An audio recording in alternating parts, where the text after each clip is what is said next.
Good evening, everyone, and welcome this evening. My name is Kelly Smith. I have the honour and the pleasure to be Pro Vice-Chancellor International at this amazing institution, La Trobe University, and that means I get to do extraordinarily interesting events like this event that celebrate internationalisation, globalisation and cultural diversity. Before we start, I'd like to mention that we actually are sold out this evening. We're starting on time because we need to keep very strictly to time. We're expecting over the next little while for the rest of the cinema to fill up. So don't worry about the empty seats. They won't be empty for very long. As I said, we have sold out and we actually have a wait list for this evening. I would like to start this evening's proceedings by acknowledging the traditional custodians of the land on which we meet tonight, the Wurundjeri people of the Kulin Nation, and pay my respects to elders, past, present and emerging, and any Indigenous people and elders who may be with us this evening. La Trobe University is very proud to sponsor the Indian Film Festival. We have sponsored it for the past 7 consecutive years since 2011. This festival plays an incredibly important role in bringing communities across Melbourne together to celebrate Indian culture through film, music and dance. This university, La Trobe, is well placed to sponsor the festival. We are only one of 2 Australian universities to teach Hindi, and we are the only university in Australia that teaches a subject on the history, music and storytelling of popular Hindi cinema. We also have one of the largest collections of Indian literature in the country, ranking amongst institutions like the Australian National University and the National Library. And because of that, we were visited in the late 1960s by the then Prime Minister of India, Mrs. Indira Gandhi, who came to campus to open the Borchardt Library because of the large collection of Indian literature that remains today, till today, one of only 2 universities in Australia that a sitting Indian Prime Minister has visited. We have a very strong focus on arts, multiculturalism, and this marries perfectly into the essence of the Indian Film Festival of Melbourne. As I said, it's great to host these cultural events, and it's an opportunity for our students, staff and alumni to immerse themselves in the diverse cultural backgrounds that make this such a special place. We have one of the most diverse student cohorts in Australia because we are in one of the most diverse areas of the country. And mentioning students, it's also important to thank the Indian Students Association of La Trobe University. We currently have at La Trobe University over 3,000 students from India studying with us, and that's out of a cohort of 8,000 international students. The Indian students is the largest single cohort, and we're delighted and pleased to have them here and delighted that the Indian Students Association is helping with this event. I would like to start the proceedings this evening by introducing the panel members, although I suspect many of the panel members may not be unknown to all of you in the audience. The first panel member is Rajkumar Hirani, Director.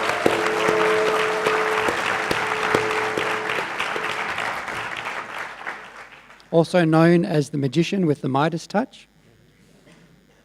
Rajkumar Hirani is a name synonymous with blockbuster cinema that mixes commerce and commercial output with content. Hirani is widely regarded as one of the most successful and critically acclaimed filmmakers of the Hindi film industry. His films have been huge commercial and critical successes, and most have won several awards, including national awards, and have often been regarded by the media and audiences as some of the most path-breaking films in the history of Indian cinema.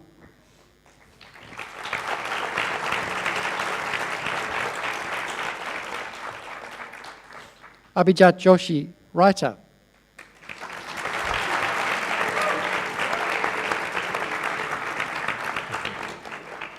Is a national award-winning writer behind successful blockbusters like Munabai, 3 Idiots and PK.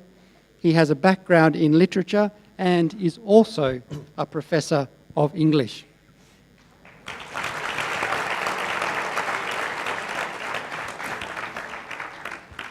And the final panel member and the convener and chair for this evening's panel discussion, Dr. Ian Woolford. Dr. Ian Woolford is the director of the Hindi language program. Round of applause, yes. Director of the Hindi language program at La Trobe University. He also teaches subjects on Indian culture and cinema and holds a PhD in Hindi literature and has lived for some time in the Indian state of Bihar, where he has researched village folk song and traditions. So the event this evening is one of a sequence of activities that we've held here on campus over recent years. In 2014, you might be interested to know that the Indian Film Festival collaborated with La Trobe University to inaugurate the Shri Amitabh Bachchan Scholarship, which provides $200,000 for an Indian student to develop a thesis related to digital technology, media and communication. The prestigious scholarship was presented by Amitabh Bachchan himself at La Trobe's Bandura campus. And in 2016, the Film Festival and La Trobe invited Vijay Balan to launch the Educate the Educators program here at our campus in Bandura. This program awarded grants to La Trobe students to allow them to participate in a study tour of India where they were to identify opportunities for developing education sustainability in the regions of India. And tonight, of course, continuing that amazing tradition of collaboration and connection we have with the Indian film industry, we have the panel discussion tonight and, of course, the viewing of the film SANJU, which, as you know, is a biographical film following the hilarious and heartbreaking exploration of actor Sanjay Dutt's life, his battle against his own wild self and external forces that are trying to crush him, and I'm sure you will hear much more about that film as we have the panel discussion. It is a biopic on the Bollywood star and has become a phenomenal box office success. It's the highest grossing film released this year in India and one of the highest Indian grossing films of all time. So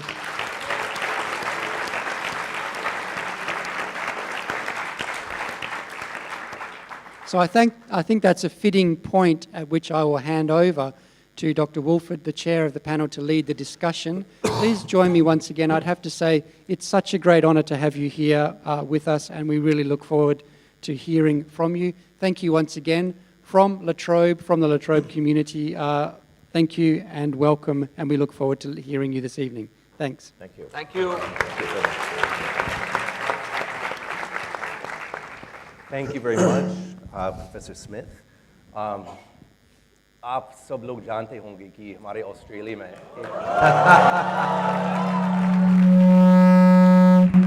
think that mic. कि एक परंपरा है इस तरह के कार्यक्रम से पहले कि हम एल्डर्स को धन्यवाद देते हैं। तो जैसे कि प्रोफेसर स्मिथ ने कहा, मैं भी कहना चाहता हूं कि हमारा सम्मेलन जो है आज ऑस्ट्रेलिया के वरुणजी लोगों की परंपरागत भूमि पर आयोजित किया गया है। और मैं सबसे पहले उन परंपरागत उत्तराधिकारियों को धन्यवाद देना चाहता हूं। I think the mic needs volume, I think. मैं उनके भूतपूर्व और समकालीन बुजुर्गों और अन्य समुदायों का बुजुर्गों का भी अभिवादन करना चाहूंगा जो यहाँ पर उपस्थित हों। तो Abhijat Joshi, Abhijat Bhai, Rajkumar Hirani, Raju sir, welcome to Australia, welcome back to Melbourne, and welcome to La Trobe University. It really is a great pleasure, it's a great honor to have you here. I mean, just some of the films that Professor Smith mentioned, I think of PK, I think of Three Idiots, and for me, these are films, but they are such important moments in my life that I go back to. I remember that cinema in Patna where I saw Three Idiots. I remember the friends I was with, and whenever I hear a song from that film, whenever I think about it, I go back to that time, and it just has become a touchstone in my life that I go back to again and again. And it seems that you have achieved such a touchstone again with this film, Sanju. It's been given many well-deserved awards, including Best Film last night at the Indian Film Festival of Melbourne. So congratulations on this. And so I just had to begin by asking, why this story? Why the biography of Sanjay Dutt? What was so important to tell this story? Why make this film? Okay, before I answer that, actually, I want to say the kind of Hindi you spoke, none of us can, actually. Hi. Bravo! Yaar. One big round of applause for him. Bravo. You hear this? You actually spoke so well, because our Hindi has turned into what we call Hinglish. We actually mix it up with. So this is the kind of Hindi you hear only on Doordarshan. And one of my cousin who stays in LA, who left India about 30 years back, she was in India and actually she couldn't follow this Hindi. So hats off to be so pure in your language. Genuinely. Yes. Okay, now we'll come back to why Sanju.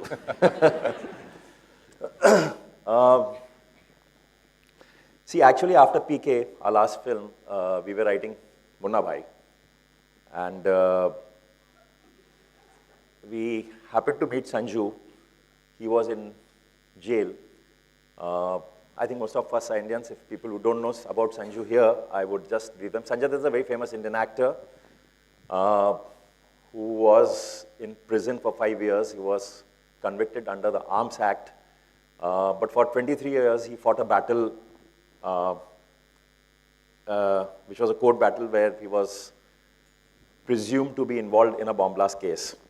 So finally, he was convicted in the Arms Act. So it was a very fascinating story. And so he was out of jail. I just happened to meet him in his house. And though I worked with him earlier, I had a very professional relationship with him where I was a director and he was an actor in a film. He had never opened up. And in that period when he came out on parole, he was sitting alone in his house. I think he was venting out. He wanted somebody to hear about his life, what has exactly happened. And now he didn't care. So he opened up and started saying things which I had never known. So that was one evening which lasted from 5 in the evening. I'd gone to his house. Till 3 I was there in the morning. Came back home.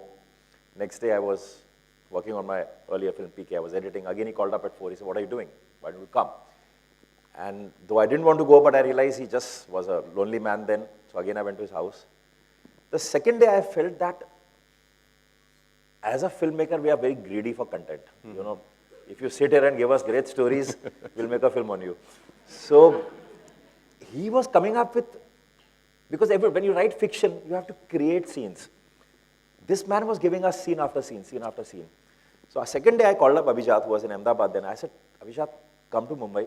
And I think there's something very interesting happening. I don't know whether there's a film there. Let's hear him out.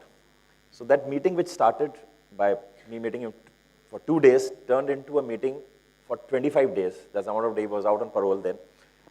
Every evening we met him. We just recorded and let him went out. After he left, we had a chat and we thought to ourselves that though he is a man who's not an achiever, most films are about people who achieve something in life. He's not a man who's really achieved something in life, but there's still a story. There's a story of a father and son. There's a story of a friend which the world doesn't know. People know about his story that he was into drugs and he was this thing, but there's a far bigger story which is engaging, which is entertaining, which eventually will also say something. So we actually dropped Munna Bhai, which made all commercial sense to do Munna Bhai. And we said, let's keep this aside and let's say this story which has fallen into our laps. Abhijat, so same question Yes. to you. What drew you to this story?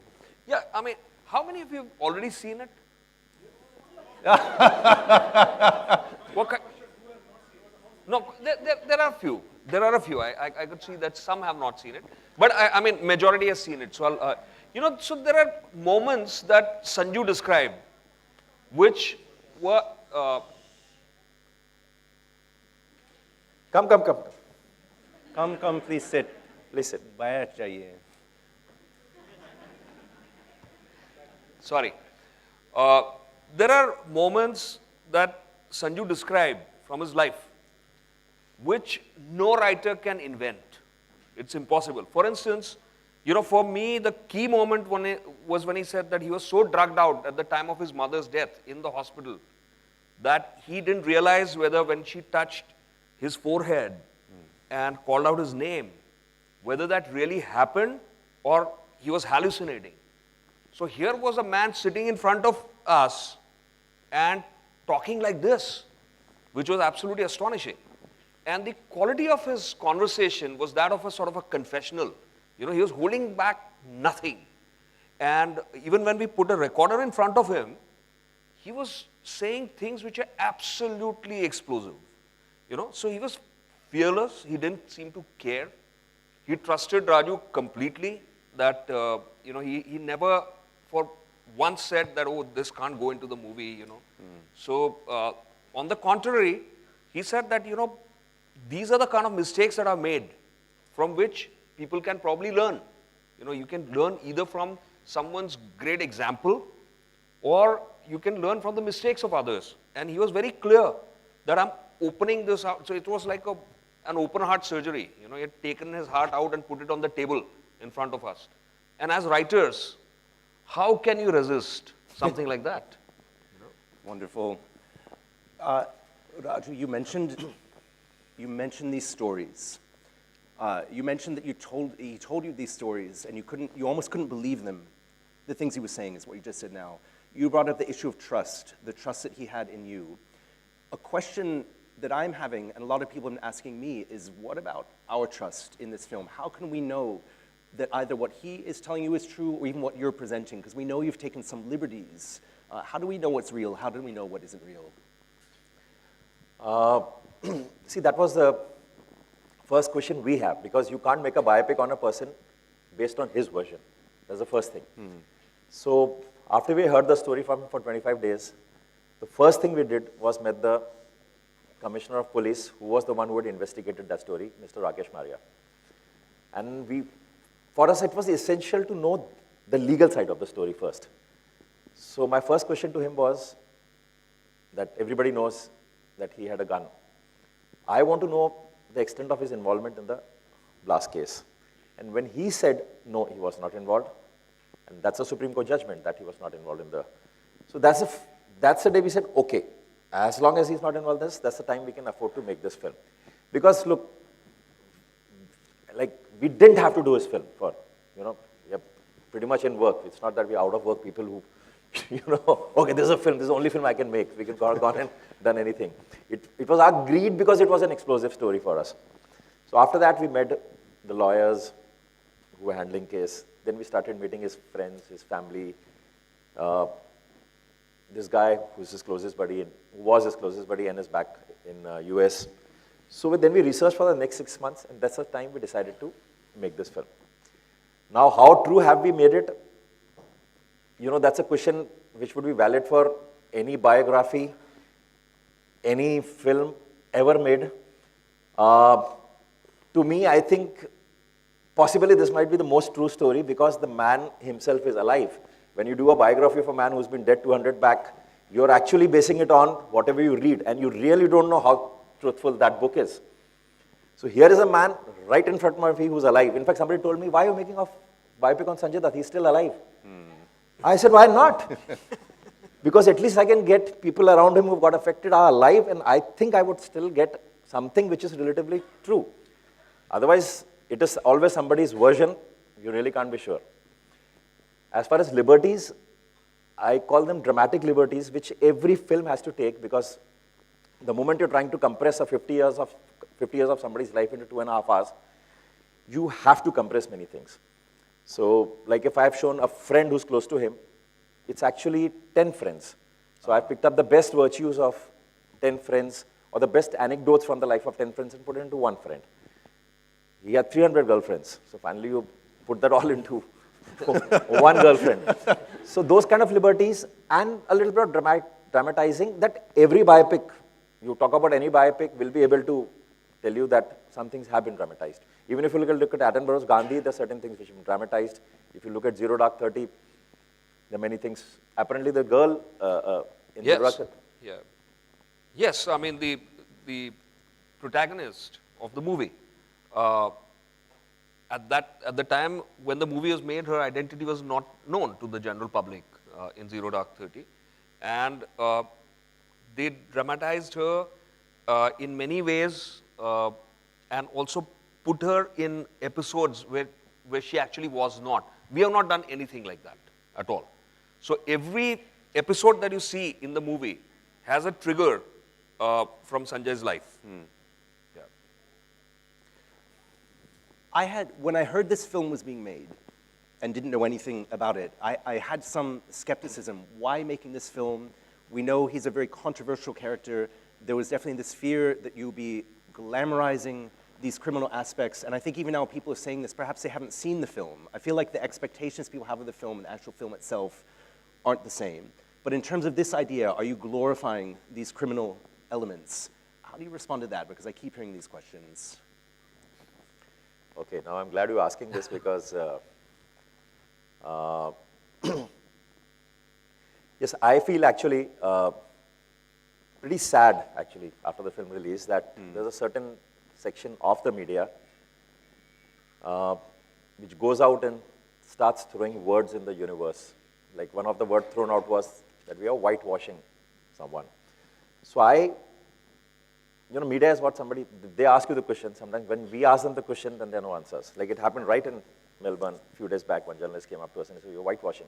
I said, okay, tell me, how are we whitewashing? So my first question to that journalist was, what do you think is, the first thing I said, look, I'm not defending Sanjay Dutt. My job is not to defend Sanjay. I'm defending my film. I'm defending the film we've made.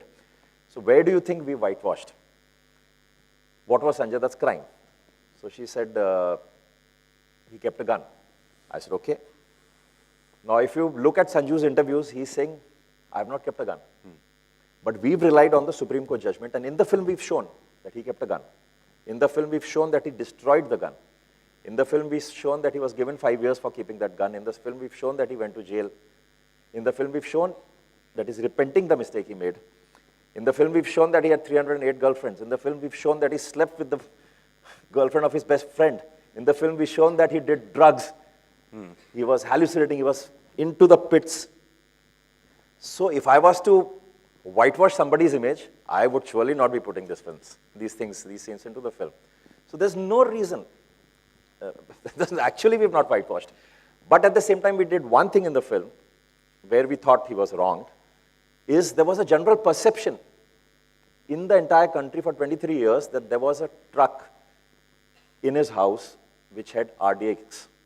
Everybody in that country believed there was a truck with RDX parked in his house. And when we were researching, there was no evidence, no judgment, no charge sheet ever talked about it. So there was never a charge on him of keeping RDX in his house. No mention anywhere. So never the court charged, the cops, any witness ever talked about the RDX. So then we started saying, why is this perception? And we discovered there was a media report. There was a newspaper which had said RDX truck parked at Sanjay Dutt's house with a question mark. Now question marks is like a James Bond. It's like license to kill. It's, it's legal immunity from the court. Nobody can sue them.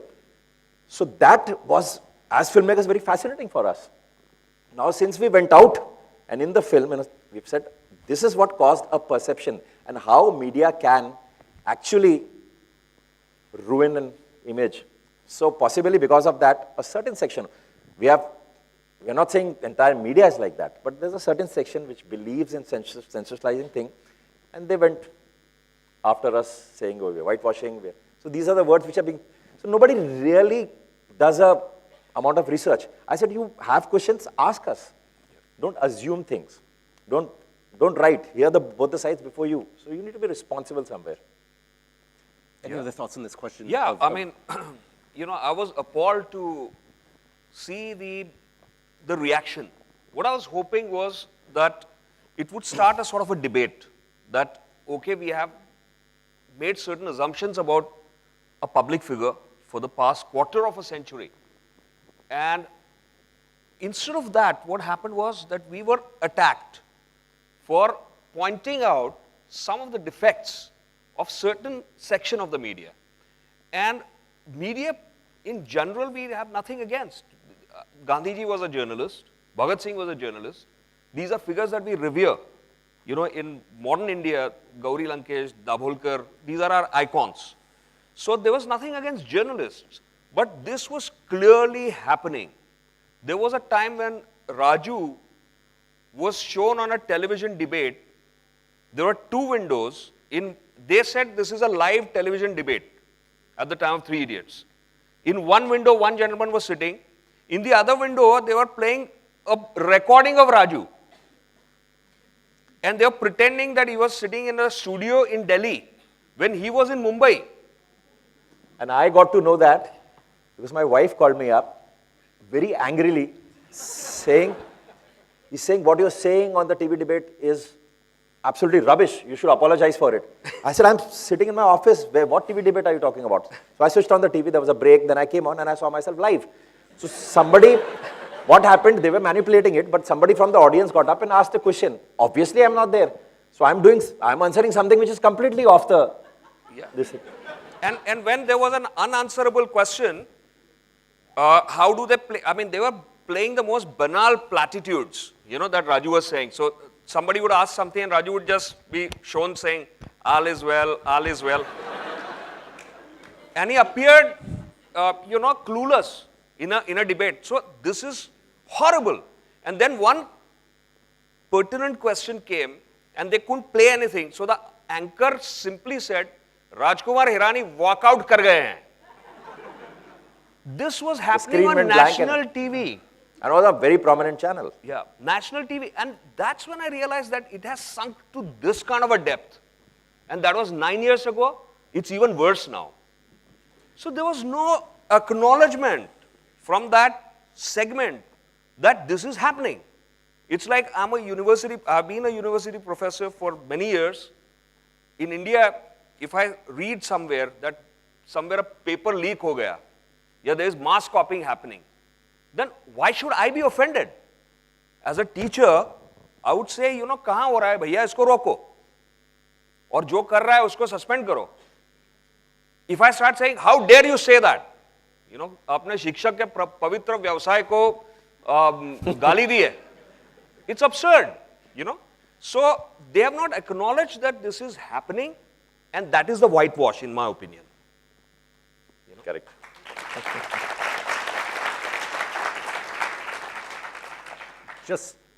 You've already answered some of this question, but just what's coming in my head though, when you attack the media like this, and I'm sure you've also heard this, but we're in a climate of, the supposed leader of the free world is decrying fake news every day. And you have this song, the song at the end of this film that we'll see here, I wouldn't normally recite this kind of Hindi. This is opposite of Doordarshan Hindi. I wouldn't normally recite it, but we're going to play it. But when you say, जब समाचार का writer ढूंढा यार, सालों ने लिखा था, सूत्रों के अनुसार, साला मिस्टर सूत्रों कौन है यार, कौन है जो बनाता है राय का पहाड़. अभी बस हो गया बस. I just want to say one thing. Agar Donald Trump Hindi mein tweet karte, then he would tweet this. And I would be horrified. He's saying this. Yeah. This is exactly what he's saying. What sources? And we find out Donald Trump is the very source that he's decrying. How can we separate out what you're saying, which sounds like a legitimate complaint, from the genuine attack on the free press at being decried as the enemy of the people? Is my real question. No, you're absolutely right. And everything has a context, So you can't put a truth out of its context and examine it as if it's it's like right now in India, you cannot say it's winter everywhere, right? So in India, it's not winter. In Australia, it is the winter. So what Trump is doing is absolutely wrong. That he is attacking the media for very selfish reasons. And we are not supporting that at all. That's why I'm saying that there's nothing against the media, But in India, this is the truth. And that's the truth that we are depicting. If you're making a movie in the US, it would be a different kind of movie. So we depend on our sense of outrage. It's not universal. It's about a specific region that we live in, So obviously, you're right. The concern is very legitimate. Well, you mentioned Gauri Lankesh yourself. You understand the real danger that journalists are putting themselves in. Yes. And their lives are being lost. Yes. Yes. Yeah. So as I said, we revere them. We respect them tremendously. So it's only a certain small segment that we have complaints with. You mentioned it's context. Yeah. I have one more question I'd like to ask, and then I'd like to open up to the floor for questions, because we'll be time to get questions from the audience before the film starts at 6 o'clock. I see several students here from my Hindi subjects and from the subject, our Hindi cinema subject, and we've just read a series of academic articles, some by Indian academics, some by non-Indian, by Western academics, asking the question, is there an Indian way of filmmaking? Is there an Indian way of film viewing?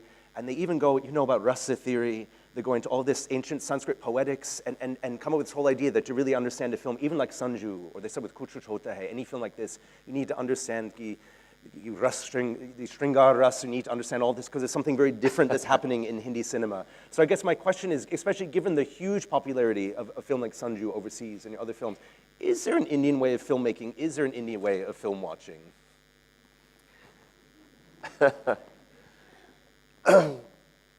I don't think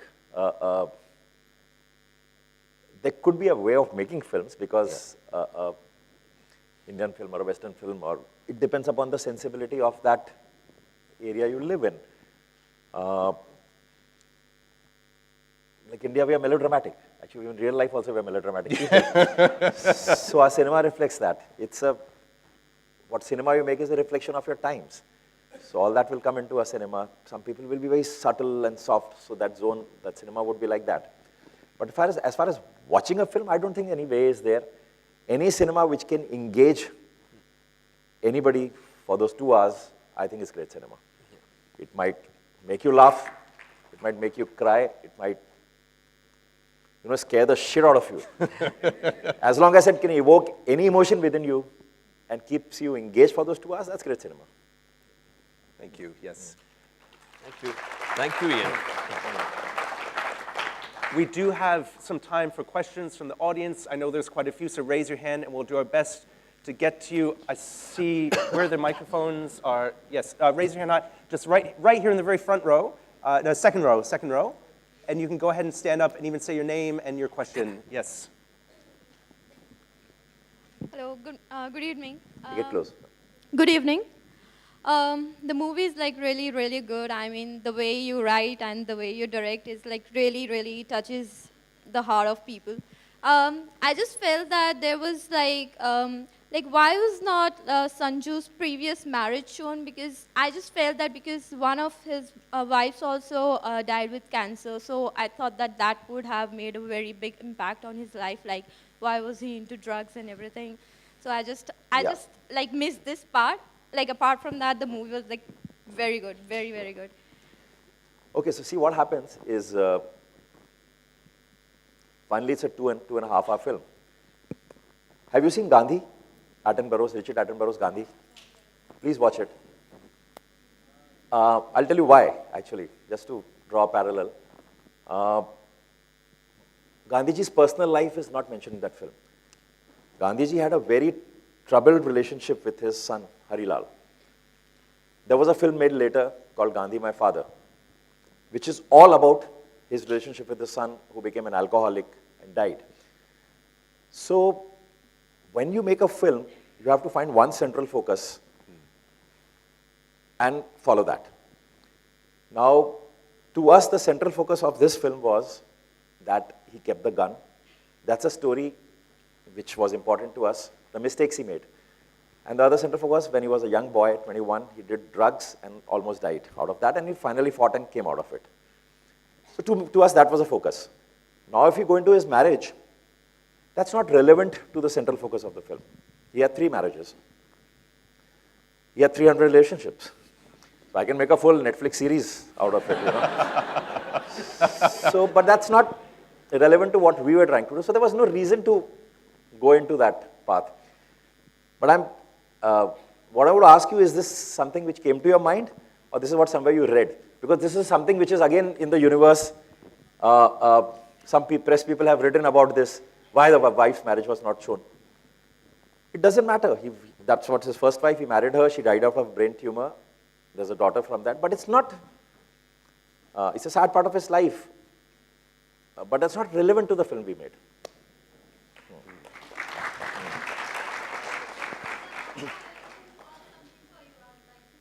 Oh, we love gifts, yeah. Right here in the blue shirt, I see Sneha, who's a Bollywood student, so I think has a question. Yes.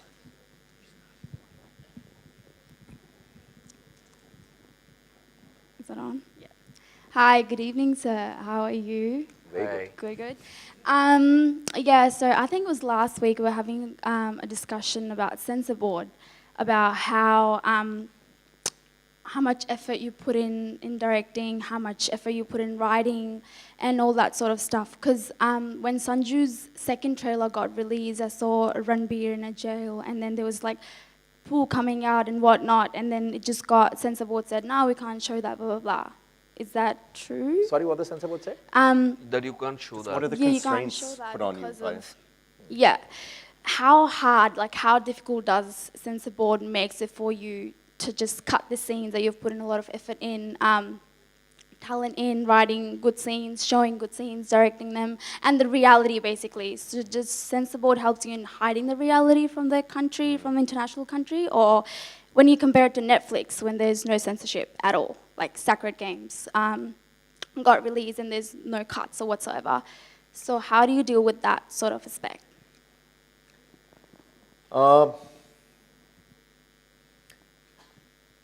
I personally feel the censor board should be a place where they should not cut the film, they should rate the film. Like in the US, they have a rating system. So nobody's really pouncing on you saying, okay, now you have to chop this, you have to chop this. There should be an organization which rates a film and say, okay, this is not good for kids, below 15, below 8, whatever. And then you make a choice as a parent that whether you want to show it to your kids or not. So, but yes, that's a problem every filmmaker goes through where when you go to the censor board, you are like, it's like an exam time for you. You say, okay, now God knows what's going to happen. It completely depends on those 5 members who are going to sit and watch your film. Right. So, and at the same time, I understand it's a tough job for them that they really can't, it's so subjective, it's so subjective what to keep and what not to keep. So they're usually, when we go, there are usually many debates, we sit them, we talk to them, then we agree to some things to be chopped. Even this film, we have to chop some things, then we make them understand this will lose the essence of the film. So it's a little to and fro process. That way I feel US is a better system where they are rather more liberal. Right. And I know Netflix is completely, people are finding that as a platform where they can go out and say anything because there's no censorship on it yet. But if you go overboard on it, at some places I feel now people are going completely overboard on it because they feel there's no censorship. That day will be not far away where there would be regulations on that too. Right. Correct. could I just highlight the other part of Sneha's question when she asked, how does it affect the actual process you're making before you go into that meeting with the censor board? Do you feel that limitation as you're producing or as you're writing? Yeah, so constantly we are aware, even while writing the film, we are aware that this might be trouble for us. Like even in this film, now since it's a film about a drug addict, it's a film about a guy keeping guns, his relationships, so the content to an extent is slightly adult content. So we were worried that we should not get an adult, but what we got is what we call in India UA, which is in a way parental guidance, so kind of a thing. So which was okay, we were okay with it. But you are worried that it reduces your audience. A lot of people won't go there, kids won't go there. So which happened to this film actually. A lot of kids didn't see the film. But then you have to be true to your subject. I can't, with Sanju, I can't make a film which is, like a kid's film, which is, everything is happy and parents are singing, loris for them. So you have to be true to your subject and say, okay, this is the kind of my content, then I'll accept an adult and go with that. I saw some hands up in this corner, up here, just right along there with a, yes, white shirt and a jacket, and Alice, you can just hand the mic down. There it is, yes. Oh, yeah. Great program. It's nice to know the insight of how the movie is made and all that. Now, there was a question about, is there an Indian way of watching an Indian movie? So my question is, why don't you make movies that fit into Western culture also? Because your movies are certainly popular, and I'm sure the issues of drug and violence and terrorism affects everyone nowadays. So why don't you make an English version of it rather than just subtitle? Have you ever thought about it? Because I'm sure the PK would have been a good example of people would have loved it, and you would have made money, obviously, but but then again, it reaches wider audience and people appreciate what you do, because more than half of the audience here would have seen bad copy of the movie at the moment. I'm sure most of them haven't seen the original, Sanju anyway. So why not just make an Indian version while you make the Hindi version of the next movie? Why not just and make, just modify a little bit? Why not just make Thanks. an English Sanju, English Munna Bhai? Why not? I think we can only make the movie that we can make, right? But I think the English versions of Lage Raho Munna Bhai and PK would work very well, I feel. If they were to be remade, I think they would work well. Yeah. But I think we can only make the movie that we can make. Yeah. It's a world you have to understand that world. Yeah. Like if you go to US and start doing something in their world which we don't understand, that would be stupid. So even if we go there, we have to understand the milieu we've lived in, we've experienced it. And so probably going there, we'll still try to do a story about a character from the world we know. So it would make no sense to go there and do a Godfather or a Superman, you know. No. I don't think it's, that would be dishonest. Don't fix what ain't broken, you know. Theo, if you hand the mic right down the aisle, and this woman who's raising her hand right here in the class, yes, you just, and the red shirt, yes, you had your hand up. Hello, good evening. It's really nice to be with you here. My question is, as a director, like in your whole career, how much moral and social responsibilities you look into? As a filmmaker? Yeah. Very honestly, actually, I don't think when I started out as a crusader saying, no, it's my social responsibility, and through my cinema, I'm going to do some social work. Or no, I didn't start like that. I just wanted to make an entertaining film. I guess it happened by chance, because how do you write stories? You write stories from your experiences of life and with your beliefs. So whenever we sit to write, like when we were writing Three Idiots or Lage Raho Munna Bhai, Abhijat and I would sit and just chat about our experiences, our beliefs. So whatever we believe, that kind of comes into that film. When we made Lage Raho Munna Bhai, our belief was actually very strong, and it still is, that Gandhiji's ways of non-violence can work. And it was fashion. Gandhi bashing was fashion then. And people would say, no, it was okay then, now his methods won't work. So when we would debate about it, we think, why not? So we, in fact, specially made a couple of scenes to say that those can work. Or when we did Three Idiots, our belief about education was like that pursue what gives you joy. And don't pursue something which you think will give us money. Because you would hate that profession and spend the rest of your life chasing money. You'll be looking only for your weekends.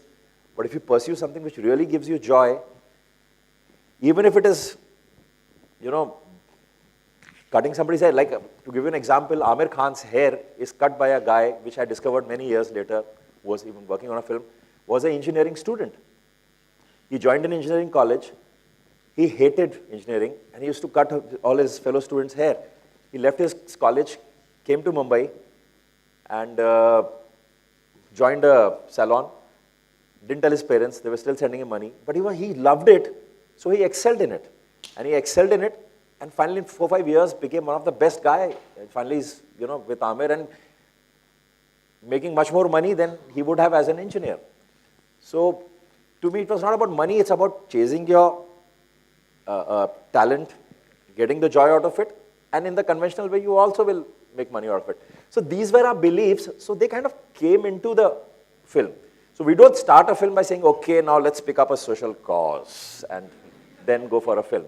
It comes into it. So even a film like Sanju, when we saw that press thing, it came in.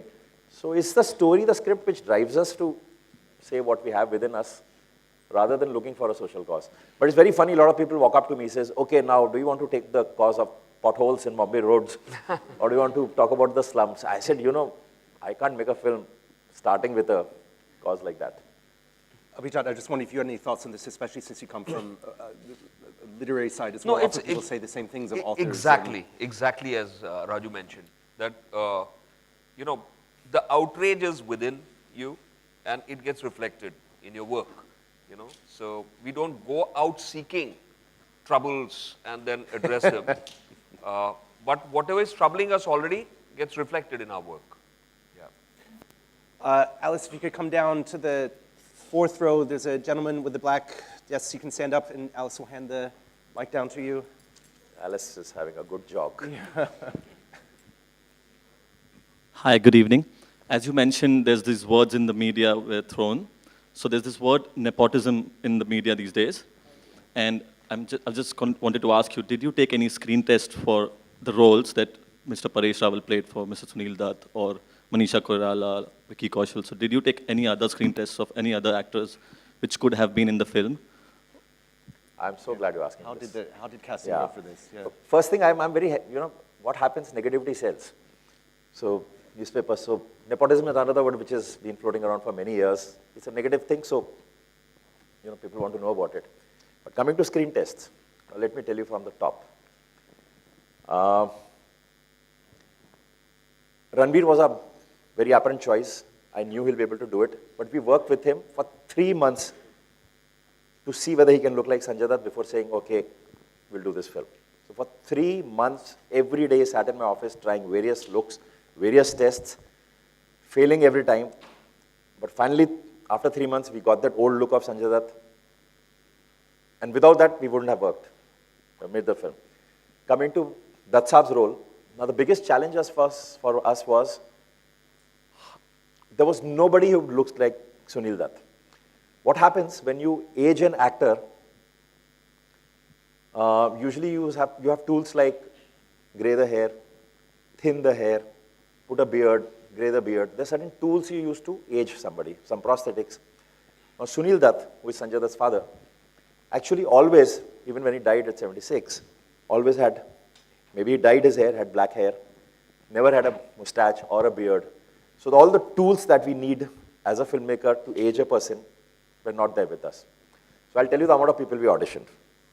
Bachchan Hirani, he worked 2 months on us, didn't work, we didn't cast him. Akshay Khanna, he was one of our choice.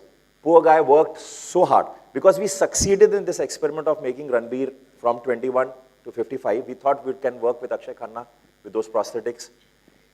My heart goes out to him. He tried for 3 months. And in fact, one day we shot it. We shot with him also. Like a regular film, went to location, shot. After that shoot, we said, no, it's not working. I didn't have the courage to tell him, you're not working, but I said, finally, I have to do it for my film. Jackie Shroff. I shouldn't be taking these names, but yeah.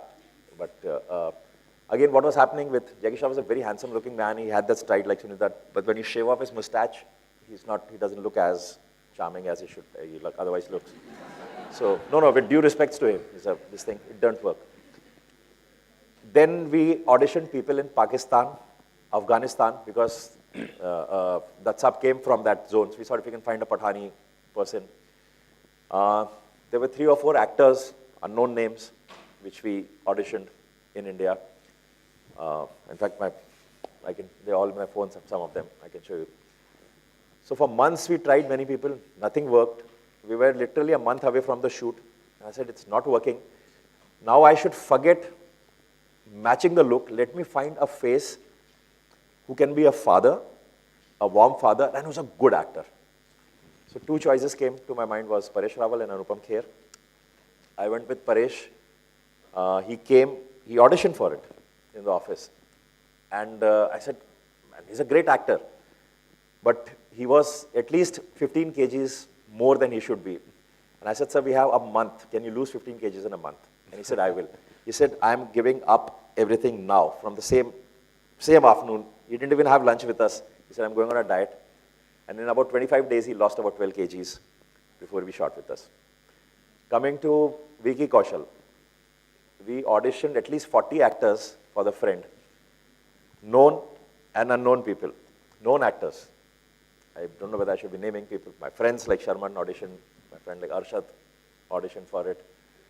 And finally, when Vicky was an unknown actor, he auditioned somewhere else. I saw that tape, and if you all remember the film, there's a scene where he goes to Dutt Saab and he says, your son is going to die before your wife does. Where he goes drunk to his, and that's a scene in the audition. I had goosebumps when I saw the audition. I said, get him wherever he is. So let me tell you about nepotism. Finally, I think this is, nepotism, it might get you chances in cinema. Being somebody's son, being from the family will give you your first chance, but it cannot ensure a lifelong profession for you.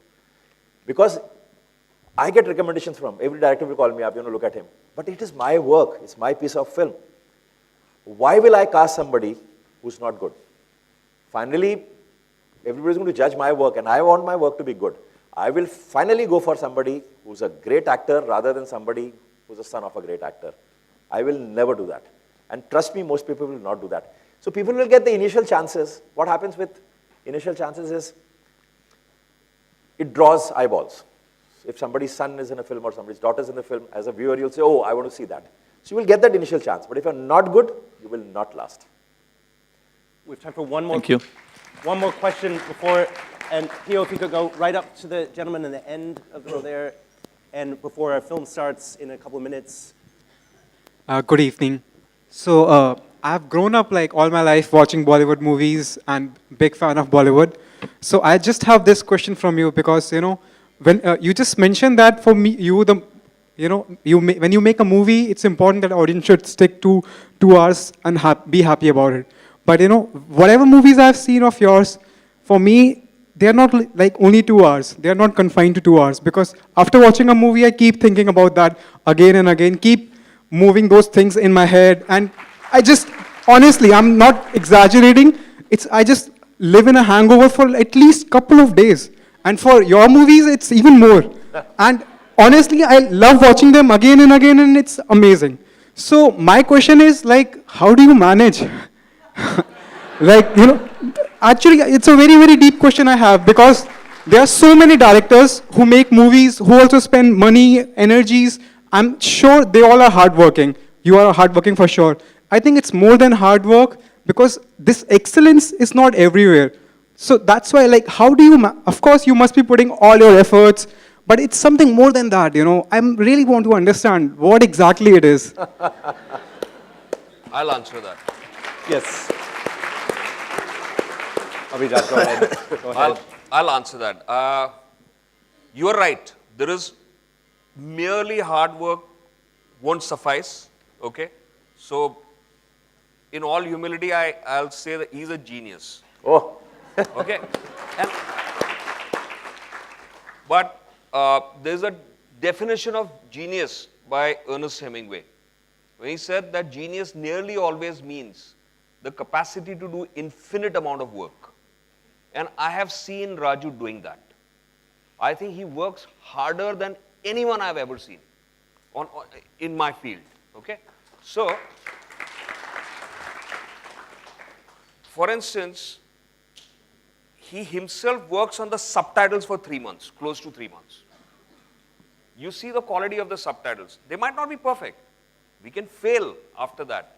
But the fact that he was editing his own film, after that he would go and do music, mixing, all of those jobs, and then 1 a.m.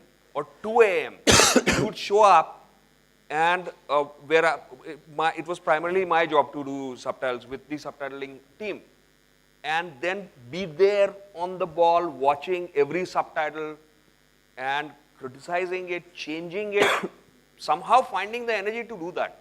In the process, I have to work for 2 months on the subtitles, So that is the commitment to his cinema that he has. So they say that you are juggling hundreds of balls when you're directing a movie. You let a few drop. I don't think he lets a single ball drop. He's not willing to. So whatever are the failings might be the failings of the talent. He's an incredibly talented human being. In spite of that, he leaves nothing to chance. He's very scared and anxious when his movie is going to come, and he worries. He doesn't take anything for granted. And right from now we are starting to work on the new film. he's anxious whether the idea is unique enough or not. If it is seen before, he would try to cancel that. So the pursuit of an idea, first of all, and then taking that idea through the various stages for the next 3 years. The way he does it is unbelievable. And that's why he is where he is.